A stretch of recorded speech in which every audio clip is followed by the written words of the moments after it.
During the trial, my daughter smiled confidently, thinking that I was finished. After all, the judge, her old friend, had already decided everything. She leaned over and whispered, "I'm going to leave you with nothing, Dad." But when I took out what I had been hiding in my pocket, her face contorted in shock. Before we continue, please subscribe to the channel and write in the comments what time it is where you are now. The fluorescent lights buzzed overhead. My back hurt from the wooden bench. Across from me, Octavia examined her nails. French manicure, expensive, while Derek whispered something that made him smile.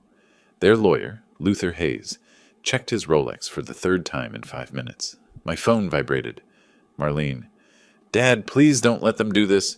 Get a real lawyer." I didn't answer. Derek leaned back, tie perfectly knotted, shoes polished enough to reflect the courthouse ceiling. The bailiff appeared in the doorway. "Hawkins versus Coleman Hawkins, courtroom 3. Derek stood first, adjusted his cufflinks, passed close enough that his cologne hit me like a wall. "Ready to lose your house, old man?" My hand went to my jacket pocket. Paper there, folded, carried it for a week now. Ever since that night in my basement, I smiled. Small, just the corners. Derek's face changed. "What's funny?" "Nothing," I stood. "Just remembering something from 1995. 1 week earlier. Tuesday evening. The doorbell rang at 7:30. I was washing dinner dishes. 1 plate, 1 fork. The house quiet like it had been since Martha died. Through the window I saw Octavia's Lexus in my driveway. Derek's BMW behind it. A third car, black Mercedes. They carried briefcases. Practiced expressions. Concern, maybe. Hard to tell with Derek. His face always looked like he was calculating profit margins. I opened the door. "Dad!" Octavia didn't hug me. Hadn't in months. "We need to talk." "About? Can we come in?" I stepped aside. They filed into my kitchen. Luther Hayes introduced himself. Firm handshake. Expensive suit that cost more than my mortgage payment. Derek pulled out a chair without asking. "Lem, we need to talk about your debt." "My what?" Luther opened his briefcase. "Mr. Hawkins, my clients have documentation. I'm talking to my daughter." I looked at Octavia. "What is this?" Her eyes found the countertop. "Dad, you borrowed money. A lot of money. For my business. You remember?" "I gave you money. Never borrowed it." Derek spread papers across my kitchen table. "Semantics. Point is, you owe us. 200 grand. The papers had my signature. Close enough, anyway. Dates going back 5 years. Promissory notes. Legal language. I pulled my reading glasses from my shirt pocket. Studied each page. They watched. Luther tapped his pen against his briefcase. Derek checked his phone. "These signatures aren't mine." Luther's pen stopped tapping. "They match perfectly, Mr. Hawkins. We had them verified." "By whom? Does it matter?" Derek leaned forward. "Sign the transfer. Your house covers the debt. We're being generous." "Generous?" Not a question. The word sat there. I made coffee. Filled the pot. Ground the beans. Derek's foot tapped. Impatient. "Good. Dad, please!" Octavia's voice had that rehearsed quality, like she'd practiced this. "Don't make this harder than it needs to be." "Coffee?" I held up 2 mugs. They didn't answer. "More for me, then." I poured. Drank. Hot enough to burn. The papers sat on my table. Lies in expensive paper stock. "I'm not signing anything." Derek stood fast enough, his chair scraped. "Then we'll see you in court." Octavia touched her purse strap. Wouldn't look at me. "Dad, Judge Mitchell is an old friend of mine. We met at a charity event a few years ago. He'll be fair, but this will be quick." "Fair?" "The evidence is clear." Her voice got quieter. "Don't waste money on a lawyer. Just don't fight this." Luther gathered the papers. Efficient. Bored. Done this before. Derek stopped at my door. "See you next week, old man. Bring tissues." Their cars backed out. Taillights disappeared down Hickory Street. I stood at my kitchen window. Counted to 100. Old habit. Martha used to say I needed to count before making decisions. Then I went downstairs. My basement smelled like old paper and concrete. Filing cabinets lined 3 walls. 40 years of court transcripts. Every case I'd stenographed, typed, archived. People thought digital was better. Digital disappeared. Paper lasted. I went to cabinet 7. Drawer 3. Didn't hesitate. Muscle memory from decades of filing. March 15th, 1995. The transcript was yellowed, edges soft. My handwriting in the margins, shorthand notes. Questions I'd had then. Young Lem, 28 years old, new father, recording every word of State versus Marcus Wells. I remembered that day. Prosecutor Horace Mitchell, nervous, ambitious, presenting evidence that didn't quite match. A knife, found in the suspect's apartment. Fingerprints perfect. Timeline wrong. My notes showed it. Evidence log dated Monday. Mitchell testified police found it Thursday morning. 3 days. Someone held that knife for 3 days. I'd known then something was off. I'd said nothing. Too young, too scared, too much mortgage, and too little courage. Marcus Wells served 15 years. Mitchell became a judge. I pulled my phone from my pocket. 3 calls. First, Des, it's Lem. We need to talk. His voice came through tired. Lem? Haven't heard from you in months. What's wrong? Remember that case in '95? The Wells murder trial? Pause. Long one. Lem, tomorrow. O'Malley's bar. 6 o'clock. This is about Octavia, isn't it? I heard tomorrow. I hung up. Second call. Private investigator. Opal Sanders. Owed me a favor from 2 years back when I'd helped her track down probate records. Mr. Hawkins. Didn't expect to hear from you. I have a job, cash, quiet. I'm listening. Tomorrow, after I meet someone. I'll call you then. Mysterious. I like it. Third call. Marlene, Toronto. Late there. She answered anyway. Dad, what's wrong? Nothing, sweetheart. It's 10:30. You never call this late. Octavia came by tonight. Silence then. Dad, I can fly down. I can loan you money for a lawyer. No need. Dad, Derek is a snake. You need help. I have help. Trust me. What are you planning? The transcript sat on my workbench. 30 years old. Perfect condition. Something I should have done 30 years ago. Back to the courthouse. Present day. The courtroom door opened. Judge Mitchell's chambers visible through the gap. Wood paneling. American flag. Law books nobody read anymore. Octavia touched my arm. First contact in months. Dad, I'm sorry it came to this. I looked at her hand. Pulled away. Gentle. Final. No, you're not. Not yet. What's that supposed to mean? The bailiff held the door. Luther Hayes walked through first. Derek followed. That smirk again. I patted my jacket pocket. The transcript there. Safe. Ready. You said this would be quick, Octavia. I met her eyes. You're right about that. 24 hours after Octavia and Derek left my house, I walked into O'Malley's bar on Broad Street. 6 days before that courthouse moment. My Camry sat in the public lot, 2 blocks away. Walking gave me thinking time.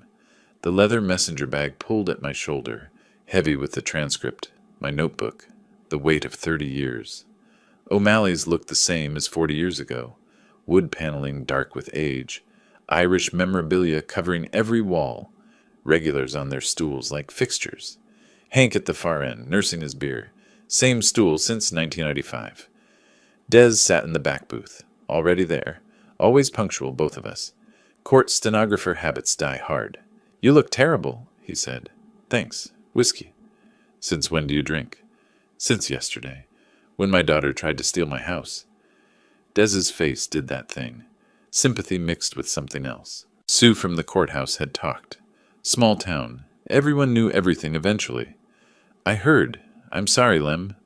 Don't be. I set the messenger bag on the table. I'm not. The bartender brought my Jameson. Neat. Rare for me. Des watched me drink. His bowling league jacket smelled like Thunder Alley lanes, cigarette smoke and floor wax. I pulled out the transcript, slid it across the booth. Des put on his wire-rimmed glasses. Gray hair caught the dim light. 71 years old. Still sharp. Still saw everything. His face went pale. Lem, where did you get this? I typed every word. March 15th, 1995. State versus Marcus Wells. He flipped pages, slow, careful. His finger traced my margin notes. The questions. The timeline that didn't work. These notes. You're saying Mitchell fabricated? I'm saying the timeline doesn't work. Evidence logged Monday. Found Thursday.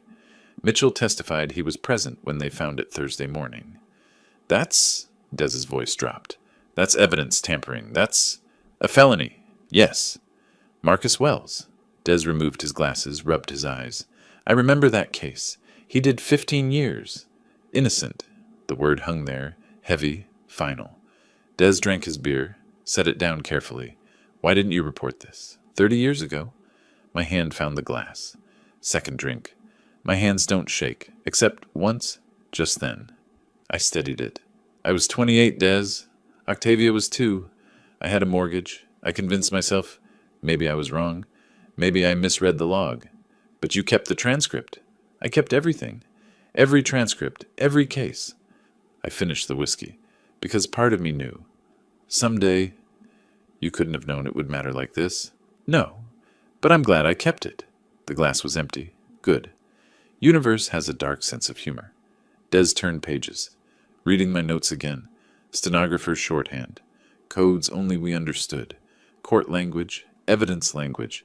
The language of people who recorded truth for a living. Lem, this is nuclear. You could end Mitchell's career. I know. You could also get yourself in trouble. Why did you keep evidence of a crime? It's not evidence. It's my work notes. Perfectly legal. He smiled. Finally. Small one. You sneaky old bastard. I learned from the best lawyers, including you. I pulled out my notebook. Same brand I'd used 40 years ago. Spiral bound, mechanical pencil. Started writing questions. Connecting dots. Here's what I don't understand, I said. Why is Mitchell helping Octavia? Maybe he really is an old friend. No, judges don't risk their careers for friends' civil cases. There's something else. Derek? Has to be. Mitchell's what, 65? Respectable. Careful. Why would he tank his reputation? Des leaned back. The booth creaked. Unless someone's forcing him. Exactly. Derek knows something, or has something. So you need to find out what? I wrote Derek's name in my notebook. Drew a line to Mitchell's. Question mark between them. I called Opal Sanders this morning. Des's eyebrows went up. The PI? She still owe you that favor? She does. She starts digging tomorrow. Derek and Mitchell. What connects them? She reliable? She's 29, drives a beat-up Honda, lives on Red Bull in spite. I closed my notebook. She once tailed a cheating husband for 3 days in a clown costume because it was the only disguise she had. But she found out he had 2 other families in 2 other states. So yes, Des. She's reliable. He laughed. First real sound that cut through the bar noise.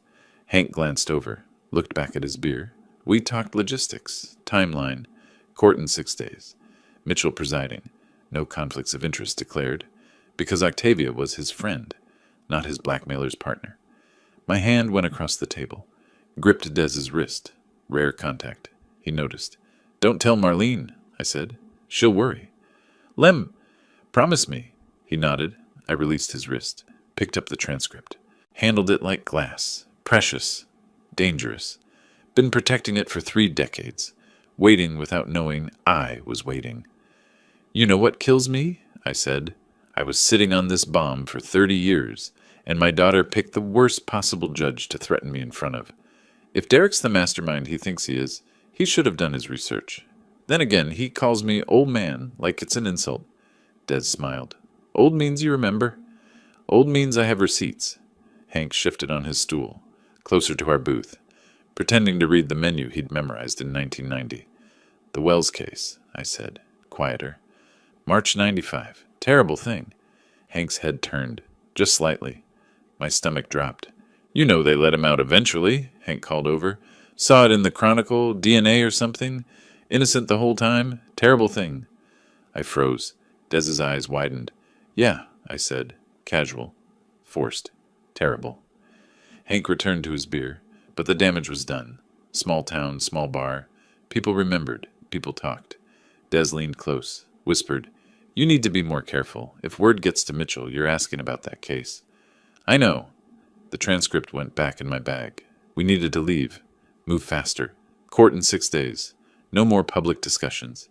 Everything goes through Opal now. We stood. Des threw cash on the table. Too much. Nervous. We walked toward the door. My phone buzzed. Text message. Unknown number. I opened it. My face must have changed. Des grabbed my arm. What? I showed him the screen. Photo. Recent. Derek and Judge Mitchell. Together. Mitchell's chambers. Mitchell handing Derek a document. both smiling. Comfortable, familiar. Timestamp, yesterday. The day after Octavia and Derek threatened me. Below the photo. Thought you should see this. You have friends. OS. Opal Sanders. Already working. Already finding things. Des stared at the photo. Lem, Derek's in the judge's chambers the day after threatening you. That's not just suspicious. That's confirmation. My voice came out flat. Calm. The opposite of what I felt. Mitchell's not helping Octavia. He's helping Derek. And whatever Derek has on him, it's big enough to risk everything. My phone buzzed again. Another text from Opal. There's more. Call me tonight. Private. This goes deeper than you think. I stood in O'Malley's doorway. The bar noise behind me. Augusta night ahead. My daughter wasn't the mastermind. She was another victim. And Derek's game was more dangerous than anyone knew. I called Opal Sanders from my Camry. Engine off. Street lights cast orange through the windshield. Des sat in his car 3 spots over, waiting, making sure I got home safe. Old friend habits. She answered on the first ring. Mr. Hawkins, that photo is just the start. What else did you find? Derek Coleman, sealed criminal record 2018, Richmond County. My hand tightened on the phone. Sealed by whom? Take a wild guess. Judge Horace Mitchell signed the order. The pieces clicked. So Derek has leverage. Bingo! I'm pulling the case file tomorrow. Won't be easy. Sealed records are sealed. But I have a friend in the clerk's office. How much do I owe you for this? You got my brother's DUI dismissed in 2019. Testified about chain of custody errors. Remember? I remembered. Young kid, 22, stupid mistake. My testimony about the evidence log saved him. Then we're even. Well, getting there. We talked for 45 minutes. She'd been staking out Mitchell's courthouse office since morning. Watched Derek arrive at 2, stay 90 minutes, leave with a folder. She ran preliminary backgrounds. Derek's sealed case, his financials, his connections. There's more, she said. That charity gala in 2022, where Octavia supposedly met Mitchell by chance? What about it? Derek donated $5,000. Unusual for a mid-level realtor. He specifically requested a table near Mitchell. My breath caught. He planned it. 3 years ago. Whatever he's doing, he's been working it for a long time. I drove home. 20 minutes through empty Augusta streets. My house looked smaller somehow. Darker. I parked in the driveway and sat there. Tomorrow I'd start building the case. Tonight, I just needed to breathe. Morning came at 5. No sleep. I went downstairs. My basement became a war room. I pulled the old corkboard from behind the filing cabinets, propped it against the wall, started pinning documents. Timeline in blue marker across the top. 1995. Wells case. 2005. Mitchell becomes judge. 2018. Derek's sealed case. 2022. Derek introduces Octavia to Mitchell. 2025. Present. Yellow sticky notes with questions. Red string connecting events. Actual string. I looked like a conspiracy theorist, or a TV detective. Difference being my conspiracy was real, and I had receipts. 30 years of receipts. I briefly considered adding photos of Derek with a red X through his face, but that seemed dramatic. I settled for a printout of his smug LinkedIn profile photo instead. Same effect. The stenographer part of my brain loved this. Visual patterns, connections, timeline inconsistencies jumping out in red string. My phone buzzed. Email from Opal. Subject line, you'll want to sit down. I sat. The email had attachments. Security footage stills from the 2022 gala. Derek approaching Mitchell deliberately. Octavia introduced minutes later. It wasn't chance. It was choreographed. But why? What was Derek's endgame 3 years ago? I printed everything, added it to the wall, stepped back. The pattern was there. I just couldn't see all of it yet.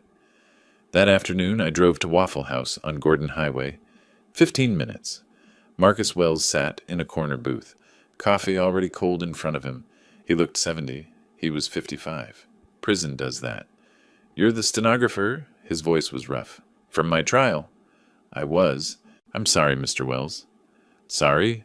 You knew Mitchell lied? I suspected. The timeline didn't match.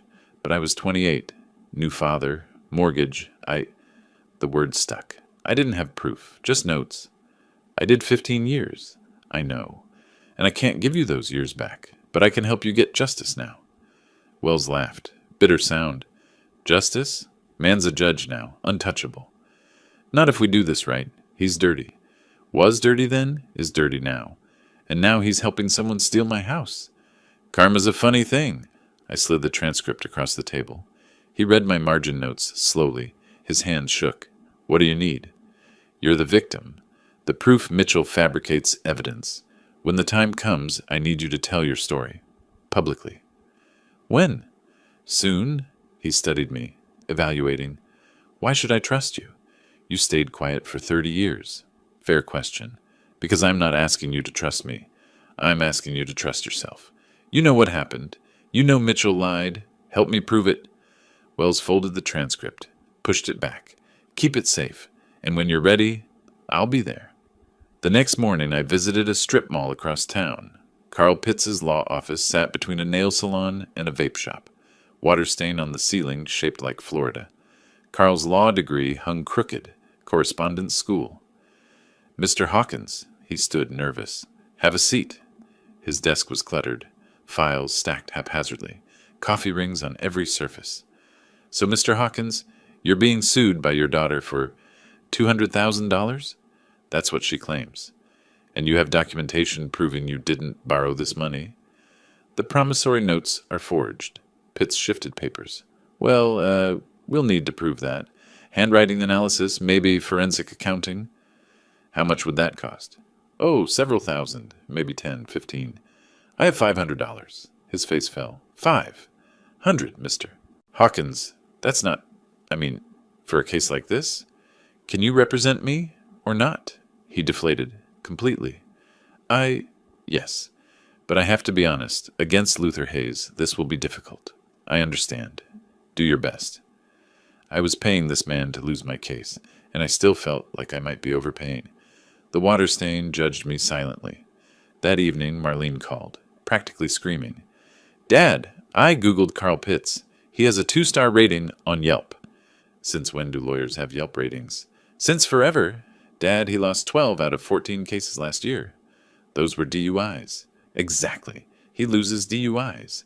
How is he going to handle property law against Luther Hayes?" "Marlene, I can loan you money. 20,000. Get a real lawyer."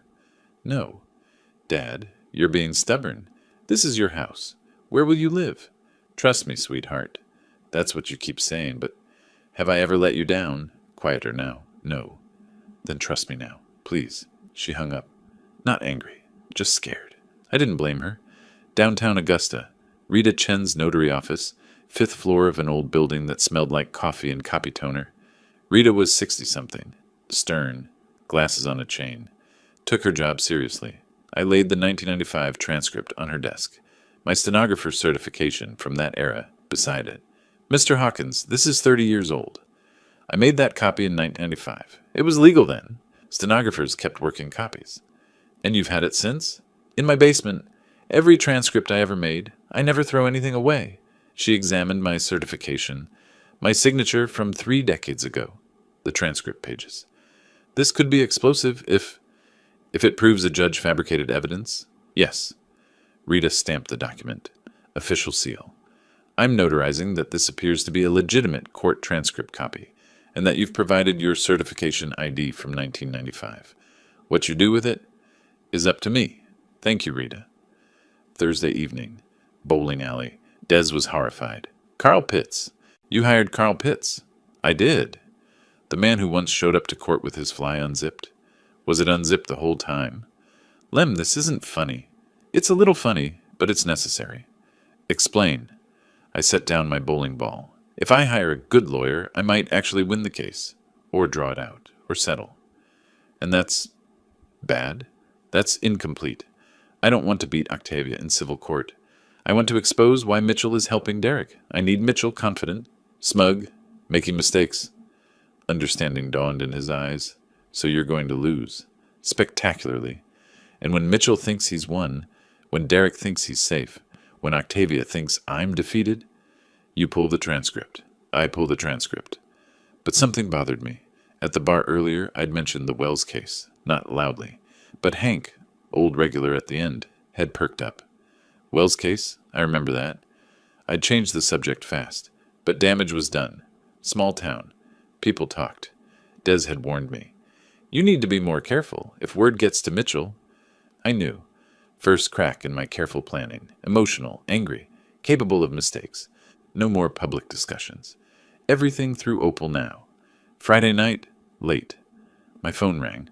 Unknown number. Mr. Hawkins, this is Horace Mitchell. I froze. Judges don't call litigants. Ever. Judge Mitchell? Mr. Hawkins, I'm calling off the record. This lawsuit, your daughter's lawsuit. What about it? His voice was strained. Tight. I'm required to hear the case. It was randomly assigned to me, but I want to be fair. Fair? I'm just saying, if you wanted to settle before trial, I would encourage both parties to consider that option. Judge, is everything all right? Long pause. Too long. Just think about settling, Mr. Hawkins. It would be better. For everyone.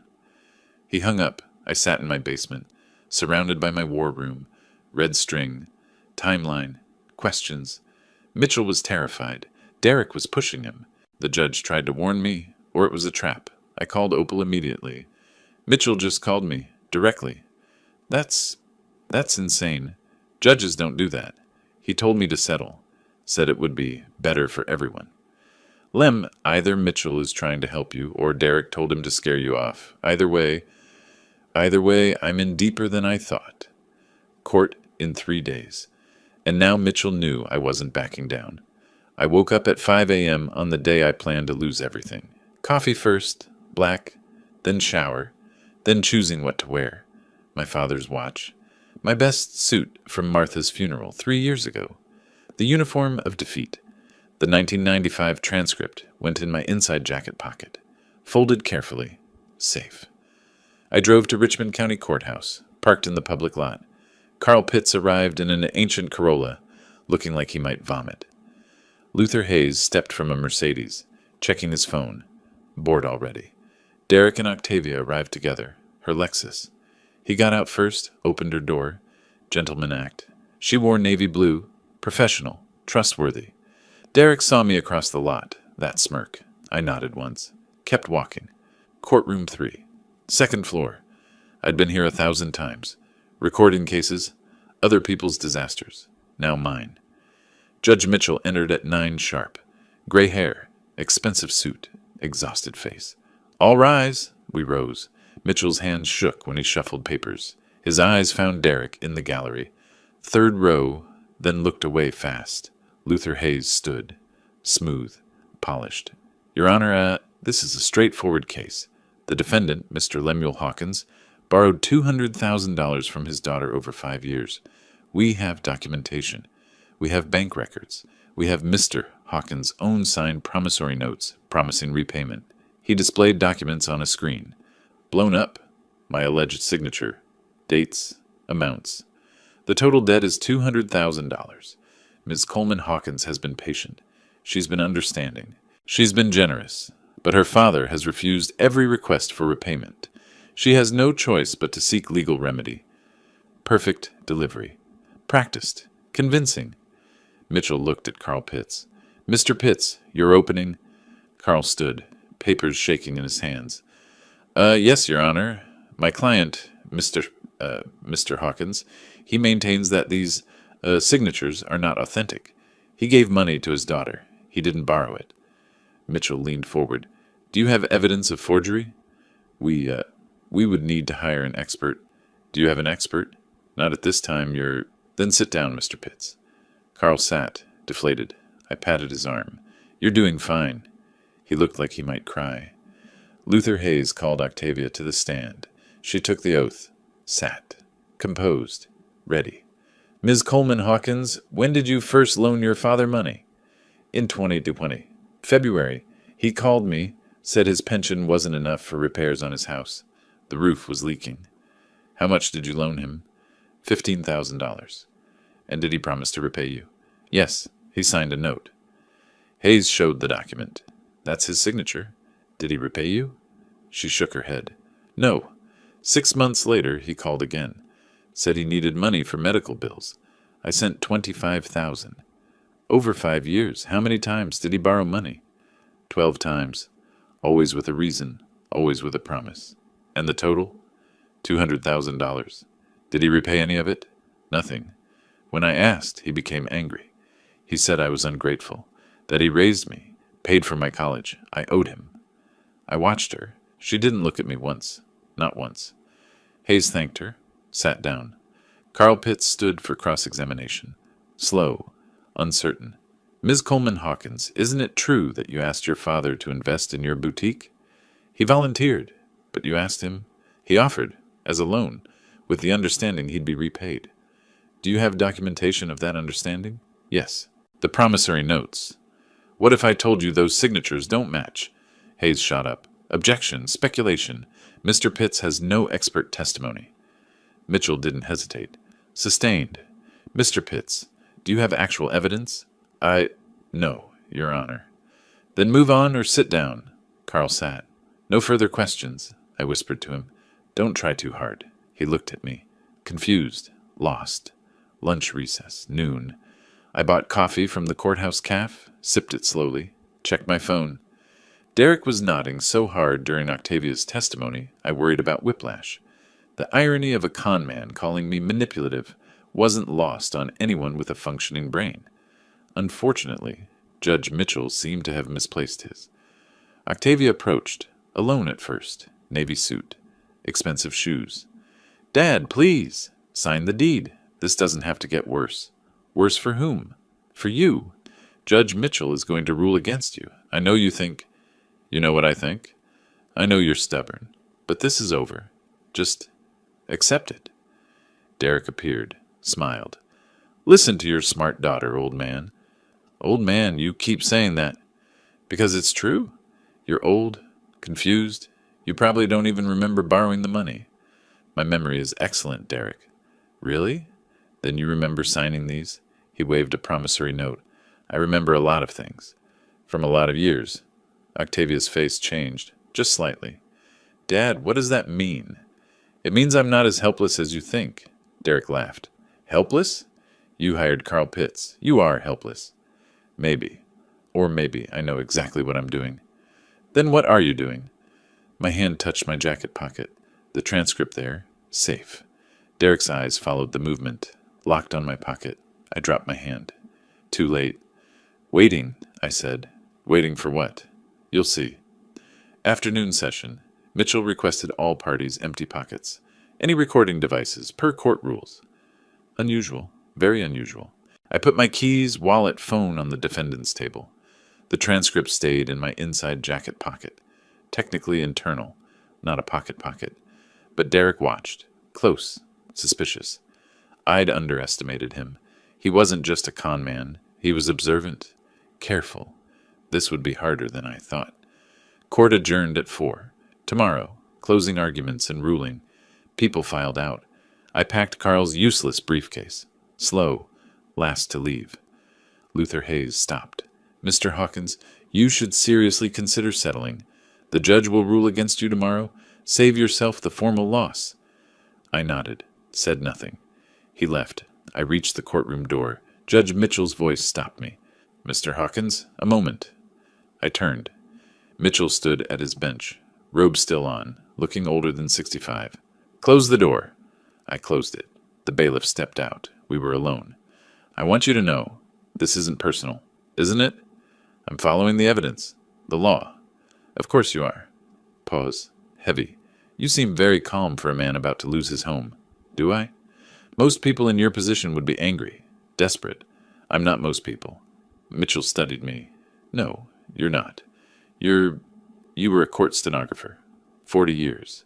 39 years and 8 months, but yes. Then you've seen a lot of cases. Thousands. Seen a lot of judges. Good ones, bad ones, and everything in between. His voice dropped, barely audible. What kind am I? I looked at him. Really looked. Saw the man behind the robe. Trapped. Scared. Guilty. You were a good prosecutor once, Horace. 1995. State versus Marcus Wells. Remember that case? His face went white. Absolutely white. His hand gripped the bench edge. I was the stenographer. I remember it very well, every word. Get out. See you tomorrow, Judge. I walked out, left him frozen. In the hallway, my phone buzzed. Opal Sanders. Got the 2018 file. You need to see this. Now. Tomorrow would be interesting. I slept 4 hours. Enough. Spent the rest of the night reading Opal's file on Derek's 2018 case. Now I understood everything. Court reconvened at 9. Same seat. Same defendant's table. Same worn transcript in my inside jacket pocket. Mitchell entered. Looked worse than yesterday. Gray, exhausted, trapped. Luther Hayes stood for closing. Your Honor, the evidence is clear. The defendant owes my client $200,000. We request immediate judgment. Carl Pitts tried. God love him, he tried. Your Honor, my client maintains his innocence, but we have no evidence to counter.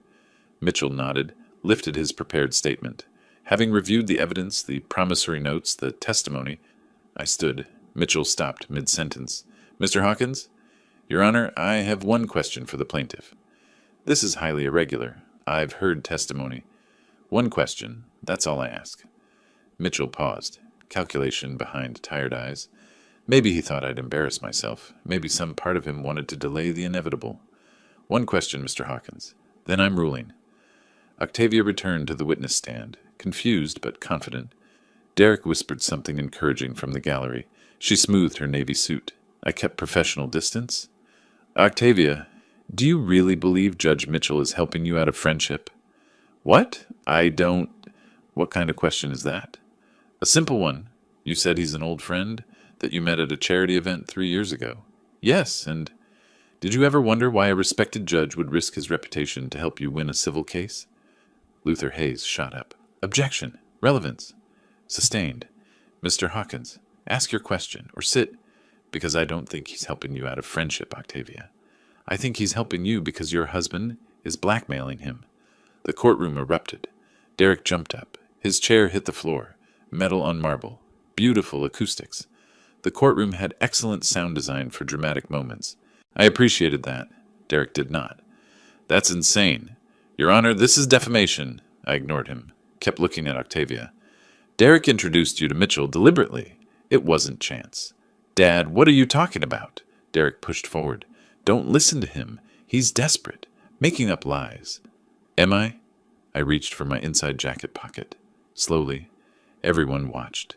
Derek's eyes locked on my hand. I pulled out the transcript. Folded. Yellowed. 30 years of evidence. What is that? Derek's voice pitched high. What do you have? Proof. Mitchell's voice cracked. Mr. Hawkins, sit down.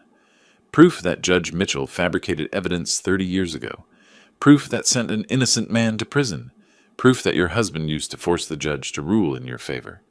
I held the transcript up. Old paper. Official court header visible. My handwriting in the margins. March 15th, 1995. State versus Marcus Wells. Murder trial. I was the court stenographer. Mitchell went white. Absolutely white. I recorded every word of that trial, Judge, including the evidence timeline that didn't match. Luther Hayes. Your Honor, I must object to this entire... A murder weapon, allegedly found in Marcus Wells' apartment on Thursday morning. But the evidence log I saw, the log I transcribed, showed it was tagged and logged on Monday, 3 days earlier.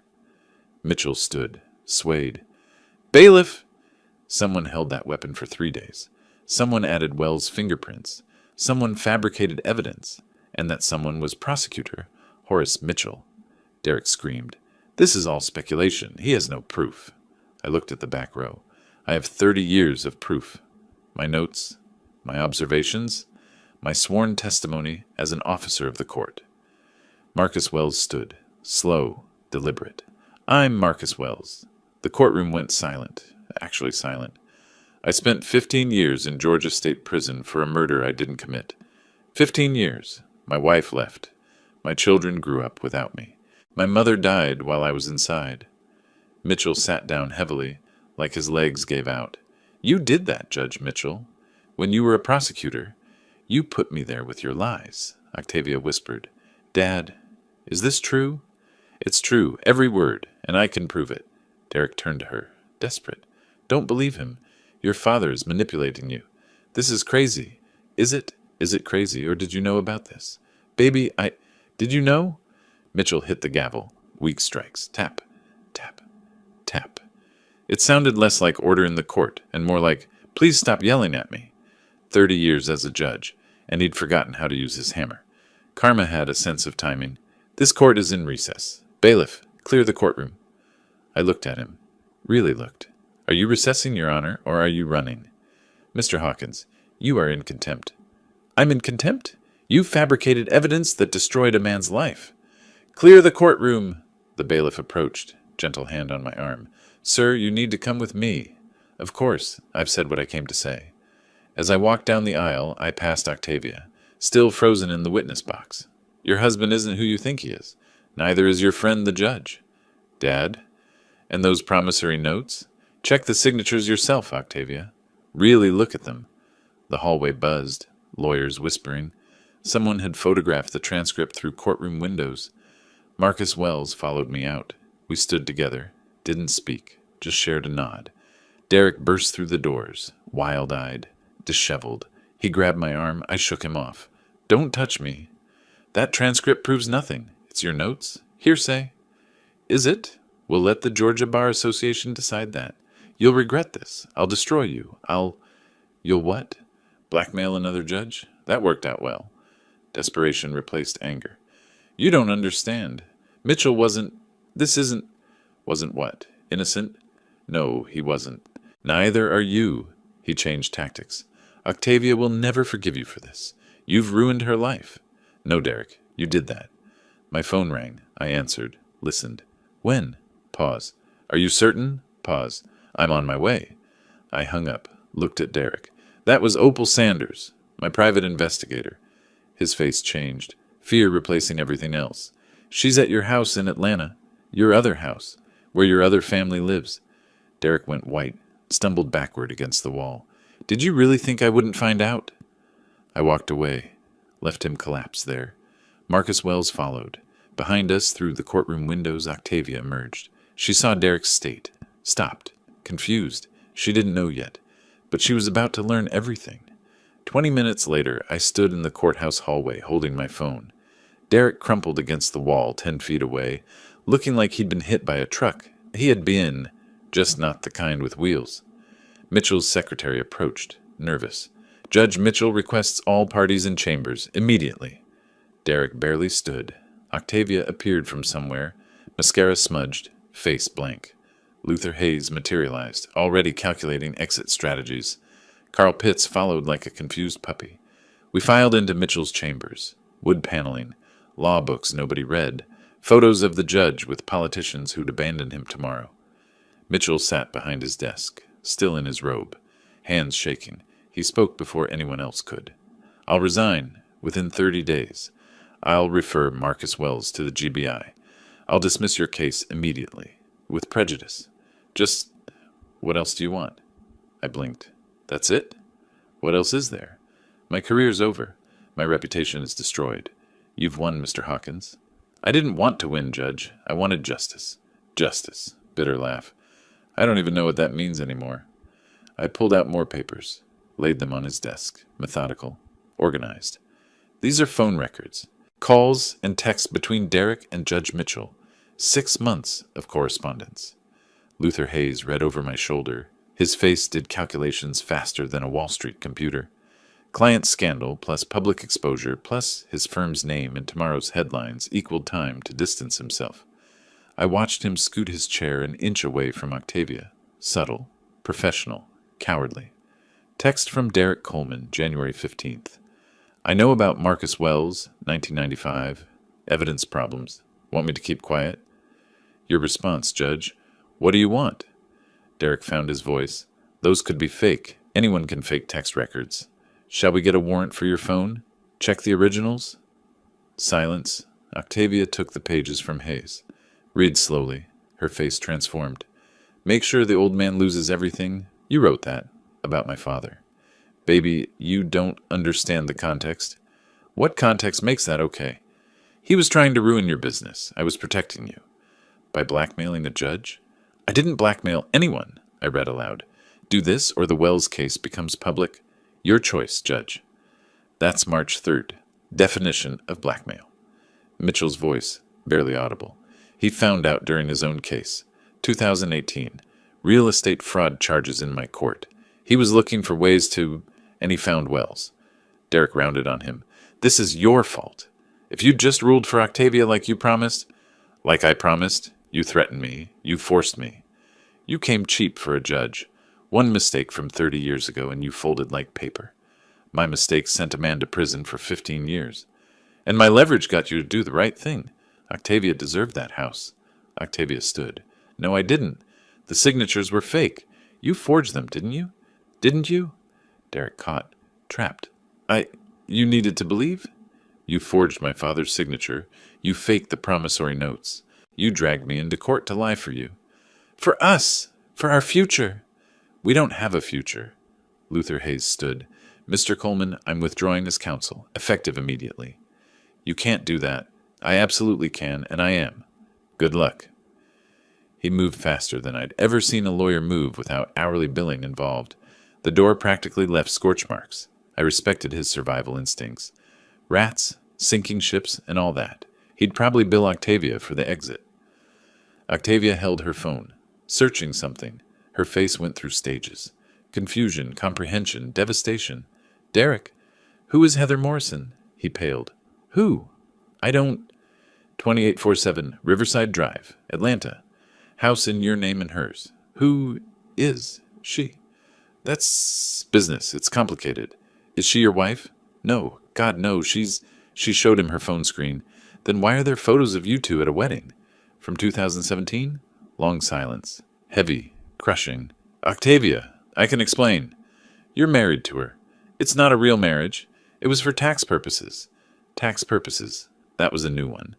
I'd heard a lot of excuses in 40 years of courtrooms. But I committed bigamy for tax purposes? That was creative. Stupid, but creative. The IRS would be fascinated. Tax purposes? And she knows about you. She's fine with it. You have another family. Octavia, please. 2 children. I can see them in the photos. How old? Baby, listen. How old? Derek deflated completely. 7 and 5. We've been married 6 years. Pause. Long. Heavy. You married me while married to her. While raising her children. It's not like that sounds... She looked at me. Tears streaming. Real ones. Not performance. Dad, I'm so sorry. I'm so sorry. Derek tried to reach for her. She jerked away. Get away from me. Without me, you have nothing. Your business is in debt. Your father hates you. No, he doesn't. But I think I'm starting to hate you. Derek lunged for the desk, trying to grab the transcript. Destroy evidence. Carl Pitts blocked him. The lawyer who couldn't object properly, who'd lost 12 out of 14 DUI cases, who had a water-stained ceiling and a crooked law degree, just turned into an action hero. I don't think so, Mr. Coleman. The bailiff entered, grabbed Derek. Sir, you need to leave. Now. Derek fought. Screamed. This isn't over, Lem. You haven't won. I watched him dragged out. Yes, Derek, I have. My phone buzzed. Text from Opal. Marcus Wells arrested. County jail. Confronted Mitchell in parking lot. Need bail. I texted Des immediately. Kept my face neutral. One complication. Manageable. Mitchell signed the dismissal order. Typed his resignation letter. His hands shook the entire time. Judge Mitchell, here's what happens next. You dismiss the case. Today, you submit your resignation letter. Tomorrow, you cooperate fully with the GBI investigation. And if I do all that, then I don't send this transcript to every newspaper in Georgia? You're blackmailing me. No, Judge, I'm giving you a choice. Something you never gave Marcus Wells. He nodded. Broken. I'll do it. All of it. Parking lot. Late afternoon. I was exhausted. Victorious. Done. My phone rang. Unknown number. Mr. Hawkins? This is Heather Morrison, Derek's other wife. I stopped walking. Ms. Morrison, I'm surprised to hear from you. I bet. Look, I heard what happened in court today. Someone posted about it online already, and I need you to know something. What's that? Derek didn't just scam you and the judge. He scammed me too. The house in Atlanta. He took out a second mortgage I didn't know about. He's been stealing from both families. I'm sorry to hear that. Don't be sorry. Be ready. Because Derek, when he's cornered, he gets dangerous. I've seen it. And right now, he has nothing left to lose. What are you saying? I'm saying watch your back. Derek isn't going to just let this go. Just be careful, Mr. Hawkins. She hung up. I reached my Camry, unlocked it, walked around it once, checking. Nothing. I got in, started the engine, pulled out. In my rearview mirror, Derek's car, 3 rows back. Derek in the driver's seat, watching me, not moving, just watching.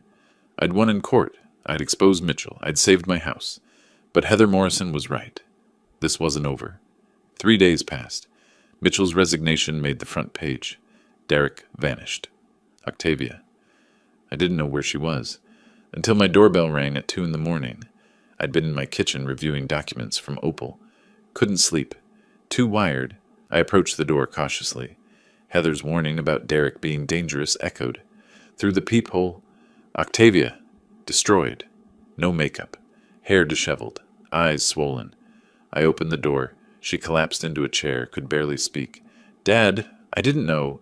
I swear I didn't know about any of it. You didn't want to know, Octavia. There's a difference. I made coffee. Old habit. But my face stayed hard. She told me about Derek's counterattacks. False police report claiming I threatened him. Stalked him. His new lawyer pushing Augusta PD to investigate. Restraining order talk. He emptied our accounts. Every business account. Personal savings. Everything. $320,000.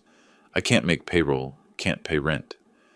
Each revelation made me angrier, not at her, at Derek's vindictiveness. He's been calling my clients, telling them I'm mentally unstable, that I'm lying, that I'm covering up crimes. My vendors are cutting ties. Come downstairs. My basement. Investigation wall. 3 years of Derek's manipulation laid out in colored string and documents. Octavia stared. When did you... How long have you known? About Derek and Mitchell. 2 weeks. About Derek being a snake? Much longer. Why didn't you tell me? Would you have believed me? Pause. Heavy. No. Exactly. She traced the timeline. The charity gala. The business loans. The lawsuit. All connected. He played me from the beginning. Yes, he did. I showed her everything. Phone records. Property transactions.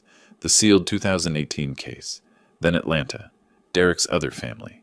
Other house. Other life. She ran to the bathroom. Threw up.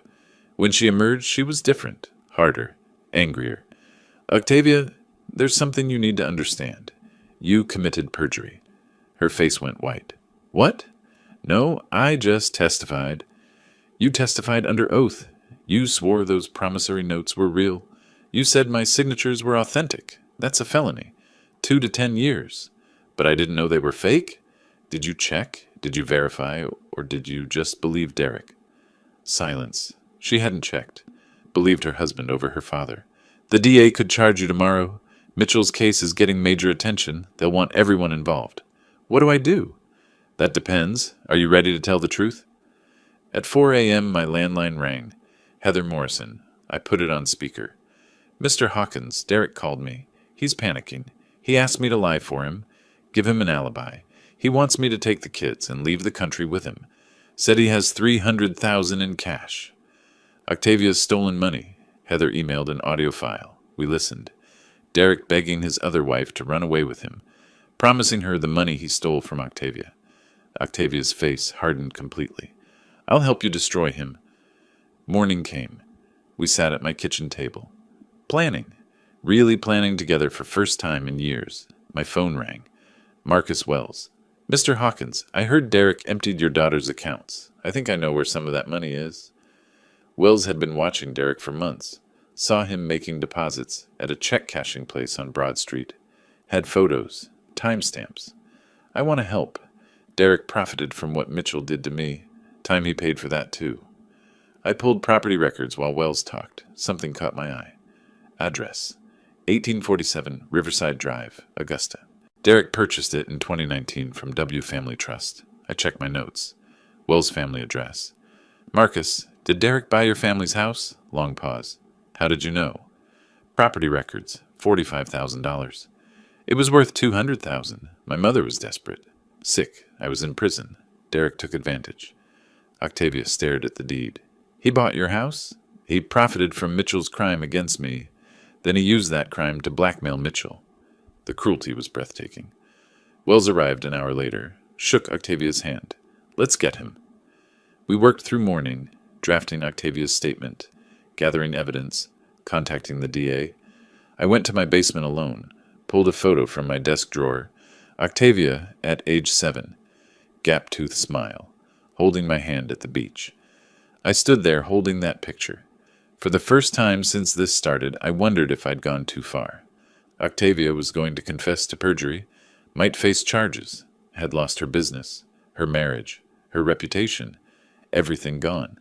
Because I'd set this in motion. What if I'd just let them take the house? I looked at my investigation wall. Marcus Wells's photo.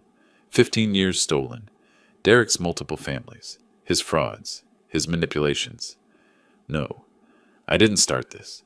Derek did, and maybe this was the only way to save her. Sometimes you burn away the infection to save the patient. I put the photo back, went upstairs. Octavia looked up from her typing. "Dad, you okay?" "Yeah, sweetheart, I'm okay." Late evening. Email from Opal. Urgent, found him. Derek in Augusta. Still in town. Grand Hotel, downtown. Under fake name. She attached surveillance photo. Derek outside courthouse, talking to someone. Luther Hayes. Octavia's former lawyer, handing Derek a folder. "What is Luther doing with Derek?" Marcus Wells. "Your lawyer who quit?" "He didn't quit. He switched sides." My phone rang. Luther Hayes. "Mr. Hawkins, we need to talk." "Do we?" "Derek has hired me. He has allegations." "About you." "About Ms. Coleman Hawkins. Coercion, manipulation, elder abuse claims." "That's his desperate move?" "Derek has documentation. Recordings of your conversations. Texts. He's claiming you forced her to turn against him." "Recordings?" "Derek recorded everything. Your midnight conversation, your basement meeting. He's claiming you coerced a confession." Octavia's phone. Derek had installed spyware months ago. Oh my God, he's been listening to everything. I looked at Marcus Wells, at Octavia, at our evidence. Derek knew our entire plan. "So what do we do?" I smiled slightly. "We move faster. We go public tomorrow, before he can file anything." "Tomorrow? We're not ready." "We're ready enough, and Derek just made his biggest mistake." "What mistake?" "He let us know he was listening, which means we can use that." We sat around my kitchen table, staring at Octavia's phone like it was a bomb. Derek had been listening to everything. "We have maybe 12 hours, I said. "We move now, not tomorrow. Tonight." The house became a war room, coffee brewing constantly. Marcus Wells calling victim advocacy groups, journalists who covered his exoneration, Octavia typing her statement. Des arrived at 4 a.m. to review everything legally. At 7:30, reporter friend Jennifer called. "Derek's holding press conference in 30 minutes. He has recordings. It's bad." I hung up. "Change of plans. We're not going to DA first. We're going to the press. Now." By 8:15, we were at the Chronicle building requesting emergency meeting with editorial board. While Derek's press conference happened at courthouse steps, we were inside showing editors the full picture. Complete unedited recordings, financial records, property deeds showing Wells' family theft, Mitchell's resignation letter, Heather Morrison via video conference agreeing to public statement, phone records of blackmail. Editor Susan Torres's face transformed from skeptical to shocked. "We almost got played." "Derek showed you edited clips to manipulate coverage. We're publishing, today. This is the biggest scandal in Augusta legal history." At 10 a.m., Chronicle released explosive article online. Full scope of Coleman Mitchell scandal. Revealed bigamy, blackmail, property theft. Community reaction was immediate and savage. Social media exploded. Derek Coleman trending in Georgia. For 2 hours that morning, Derek had thought he won. His press conference. Luther Hayes defending him on TV. News coverage presenting both sides. Derek ordered room service breakfast at the Grand Hotel. Celebration. Then Hayes' secretary burst in. "The Chronicle just published. You need to see this."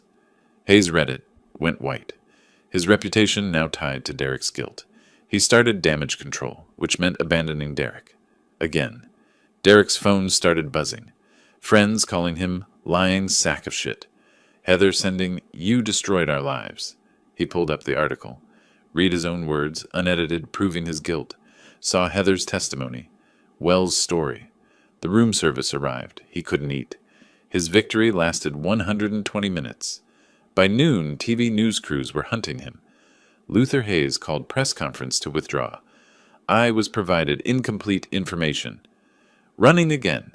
The internet was merciless. Within 6 hours, Derek went from threatening press conference to national punchline. Someone created meme.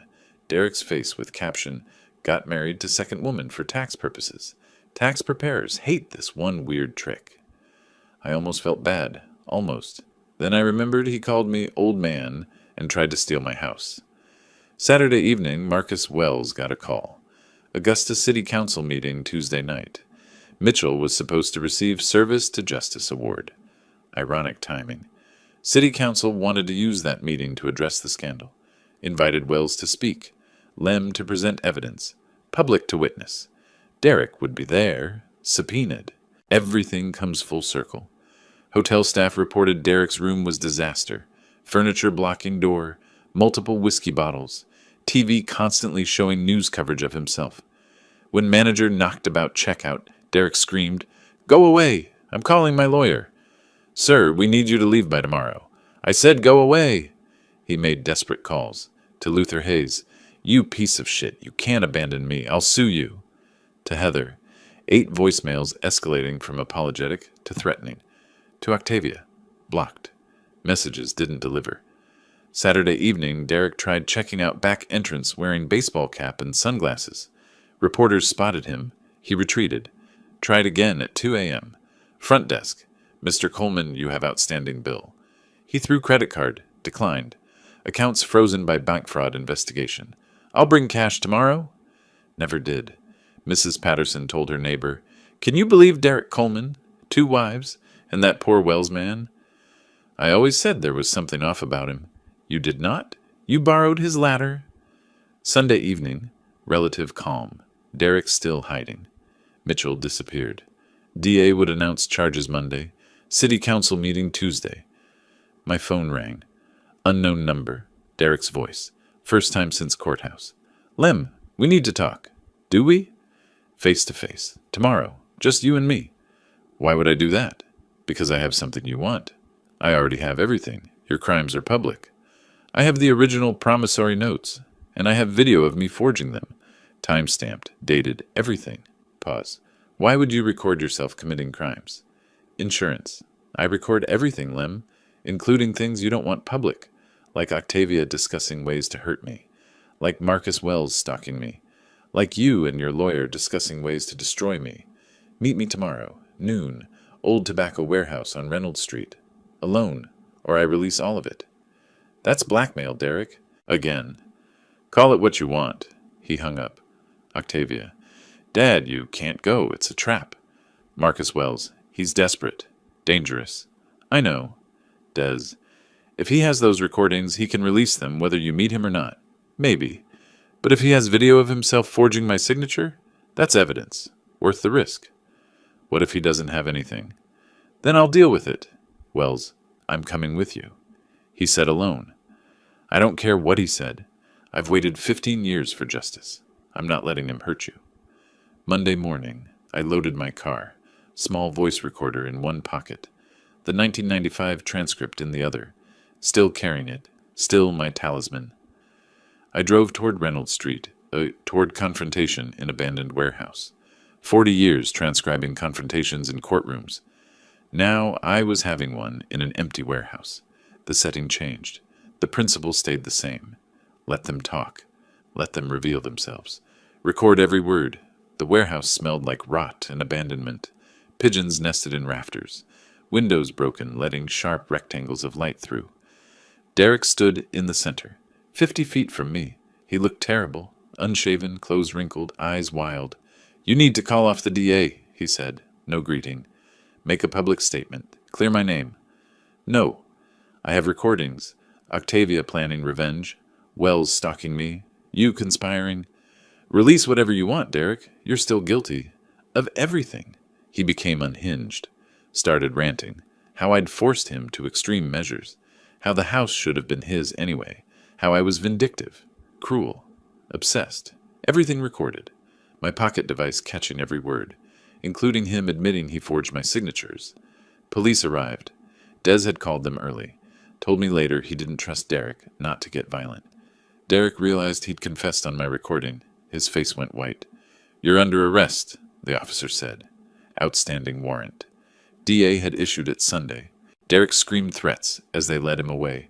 I watched, didn't smile, didn't need to. That evening, city council chambers were packed, standing room only, TV cameras, journalists everywhere. I sat front row with Marcus Wells and Des. Octavia sat separately, middle section, alone. Mitchell arrived with his attorney, looked like a ghost. Council President Patricia Simmons gavelled for order. Tonight's agenda has changed. Judge Mitchell was scheduled to receive the Service to Justice Award. In light of recent allegations, we're conducting public inquiry instead. Gasps from gallery. Mitchell's attorney. "This is irregular. We weren't properly notified. You were subpoenaed Friday. You're here. That's notification." She called Marcus Wells first. Wells walked to the podium slowly, placed an old photo there, himself at 40, before prison with his children. "My name is Marcus Wells. In 1995, I was convicted of murder. I served 15 years in Georgia State Prison. I was innocent." The gallery went silent. The prosecutor who convicted me was Horace Mitchell. He presented evidence, a murder weapon that he claimed was found in my apartment. But that evidence was fabricated. The timeline didn't match. He held up the 1995 transcript. "This document proves it, and the man who recorded those facts is here tonight, Lemuel Hawkins." Wells spoke for 20 minutes. His family's collapse. His mother's death. Then the final blow. "In 2019, Derek Coleman bought my family's home for $45,000. Worth $200,000. We were desperate. He took advantage. Later, I learned Derek used my case to blackmail Judge Mitchell." The gallery erupted. I was called next. Presented methodically. The transcript with margin notes. Evidence timeline discrepancies. Derek's sealed 2018 case. Phone records proving blackmail. Property records showing Wells' family theft. Everything documented, cross-referenced, projected on screen for everyone to see. Mitchell's attorney kept objecting. "This is trial by public opinion." Simmons. "This is transparency. Continue, Mr. Hawkins." When I finished, Simmons looked at Mitchell. "Judge Mitchell, do you dispute Mr. Hawkins' testimony?" His attorney. "My client declines to testify without immunity guarantees." "That's not how this works. Judge Mitchell?" Long pause. Then quietly. "No, I don't dispute it. It's true." Sensation in the chamber. Mitchell continued. "I fabricated evidence in the Wells case. I was young, ambitious. I took shortcuts. An innocent man paid the price. Then Derek Coleman discovered it and blackmailed me. I let him. I rigged Mr. Hawkins' case. All of it. True." Public confession. On camera. His attorney looked horrified. Rear doors opened. Police officers entered. "Judge Horace Mitchell, you're under arrest for obstruction of justice, evidence tampering, and judicial corruption." They handcuffed him in front of everyone. 20 years as a judge, ending with cold metal around his wrists. As they led him past Marcus Wells, Wells said quietly, 15 years, Judge. Remember that number." Mitchell nodded. Couldn't look at him.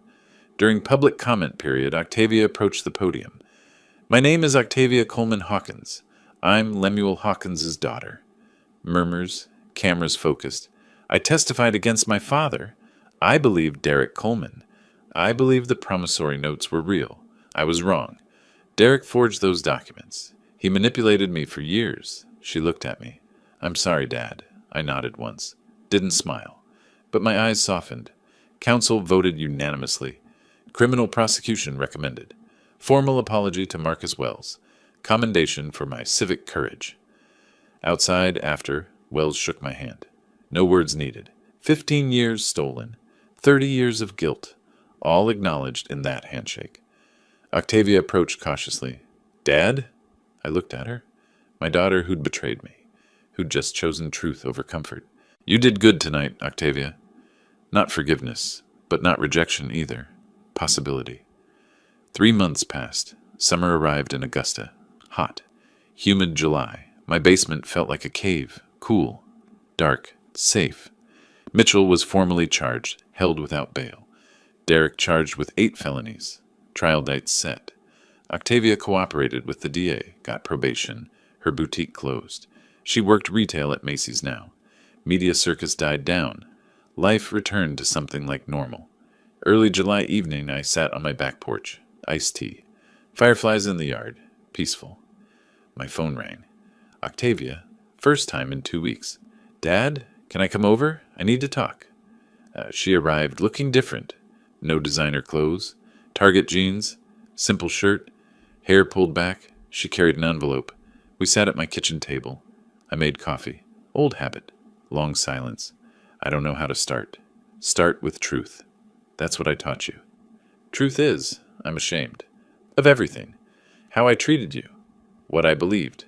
Who I became. Derek manipulated you. No. No, Dad. I let him. I wanted to believe him because believing him was easier than questioning why my business was failing. I chose comfort over truth. I chose Derek over you.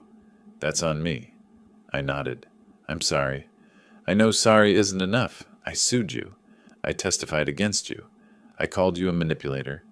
No, it doesn't erase them. She pushed the envelope across. This is everything I have left. $4,000. From selling my stuff, working, saving. I know you spent retirement money defending yourself. I pushed it back. Keep it. Dad, you need it more than I do. Silence. Octavia, do you understand what you did wrong? Yes. Tell me. Specifically.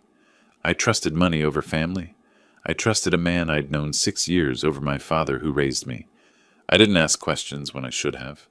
I let grief over Mom make me vulnerable, and when you needed me, I turned on you. That's right. All of it. So, what now? Now you live with those choices. You rebuild.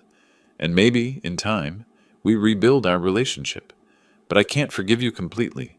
Not yet. Maybe not ever completely. Some things don't heal all the way, she cried. I understand. But I can give you a chance. To earn back trust. To be my daughter again, if that's what you want. I do. More than anything. Then we start small. Sunday dinners. Here. You, me, and your sister when she visits. We talk. We're honest. We see what happens. Sunday dinners? It's a start. Week later, Marlene flew in from Toronto. First time both daughters were at my house together in 5 years. Tension was thick. I made them sit at the kitchen table. Your sisters. You lost your mother. You almost lost your father. Life is too short for this. They talked. Awkward. Painful. Honest. By evening's end, they weren't best friends, but they were talking. First Sunday dinner happened. Uncomfortable but hopeful. Mail arrived one morning. Letter from Marcus Wells. I opened it on my porch. Georgia had agreed to compensate him for wrongful imprisonment. $140,000 per year served. Total, $2.1 million. Then the surprise. Mr. Hawkins, without you, I'd never have gotten justice. I want to share this victory. Enclosed is a check for $200,000. You earned it. I sat with the check for 2 days. Then I knew what to do. I wrote my own check for $200,000. Put it in an envelope with a note. For a fresh start, use it to pay off debts. Maybe start small business again someday. But this time, build it honestly, slowly, without debt. Consider it an investment in your future. And a gift from Marcus Wells. His suffering paid for this. Don't waste it. Dad, I mailed it before I could reconsider. Final Sunday dinner of July. Lem, Octavia, Marlene at the kitchen table. Octavia had received the check. Crying. Grateful. Overwhelmed. Dad, this is too much. It's not from me. It's from Wells. And yes, it's too much. That's the point. You lost everything because of Derek. Now you can rebuild. Properly. Marlene. Will you? Rebuild? Octavia. Yes. Slowly. Carefully. Honestly. We ate my pot roast. Mediocre. But they ate it. After dinner, we looked through old photo albums. Before Mom died. When we were happy. Grief and hope mixed together. Not perfect, but real. I sat on my porch watching sunset over Augusta. Phone quiet in my lap. Iced tea sweating in Georgia heat. The house was mine. My daughters were talking again. Marcus Wells had his compensation. Mitchell and Derek were facing justice. It wasn't a perfect ending. Some things stay broken even after you fix them. But it was a fair ending. And sometimes, fair is enough. If you like this story, please like this video, subscribe to the channel, and share your impressions of this story in the comments. To listen to the next story, click on the box on the left. Thank you for watching.